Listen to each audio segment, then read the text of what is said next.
So let's do this because this is a popular question. Now that, like, all right, Nick Saban's got 7 NCAA titles or college football titles, whatever, is the most decorated coach of all time. His assistant just accused him of cheating for pretty much decades because he didn't work for him in 2 decades. Yeah. Could the NCAA do anything? And I know the answer to this. I'm just letting you. Will the NCAA actually investigate either side's claims? Well, let's start with Jimbo's against Nick Saban. Well, the NCAA has to. They've got to try.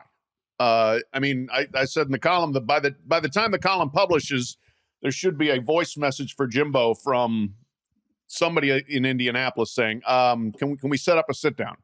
Because you are just throwing some stuff out there that is pretty strong. And vice versa, you got to call Tuscaloosa too and say, Nick, we'd like to come down and sit down. They're going to clam up. Well, of course they will, because again, mutually assured destruction. Nobody wants to be the person that goes on the record and says, this is exactly what they paid for this player.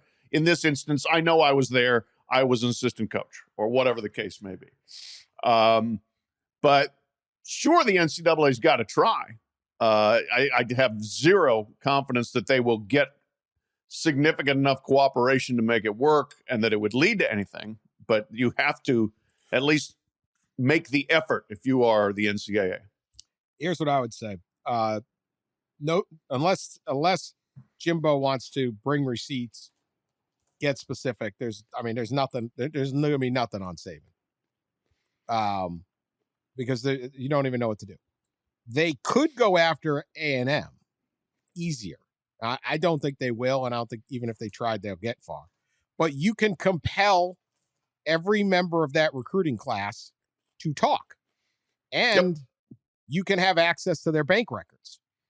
Yep. So, but more importantly, the compelling to talk, because if you do not talk to the NCAA, you can lose your eligibility. You've got 30 kids in that recruiting class. I would say all 30, but at least most are going to say, I'll talk. I'm going to tell the truth. I'm not losing my college career to protect A&M when the NCAA says, if you talk, you can go transfer wherever you want. And so you sit there and say, hey, I'm going to tell you exactly what happened with my recruitment, and then I'll transfer to wherever the heck you want. I mean, these are great players.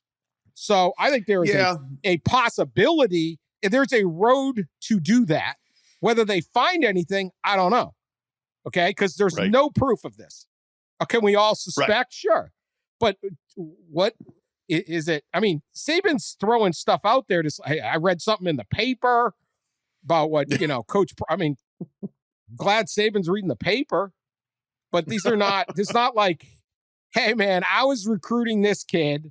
And his dad said, A&M's going to give me $250,000, or Jackson State said is going to give me this. At least that's still hearsay, but at least it's not like, yeah, man, they're just saying it they're not really saying it in the paper. So the whole thing is like, I just don't know. But there is a path to go after the Aggies. I just don't think they will, but at least there's a path. I don't know what the path is against Alabama, except I guess you could do the same thing. Well, we're going to talk to and you better hope that all your recruits didn't talk to anybody or didn't get anything. But without any kind of allegation, it's just really, really hard. So I don't think anything's going to happen, but that would be my take on this. Well, yeah, 2 things there. First of all, I mean, you have Jimbo Fisher. I mean, to me, there is a path to Alabama because you have Jimbo Fisher alluding to violations or other misconduct or whatever ethical things may have happened. Well, okay, Jimbo, sit down and tell us, and then tell us who else on the staff knew about it. And you can go from there, and you can talk to those people. They don't all have to cooperate. Jimbo does. Jimbo is compelled to sit down with them, and he's the one that opened that particular can of worms.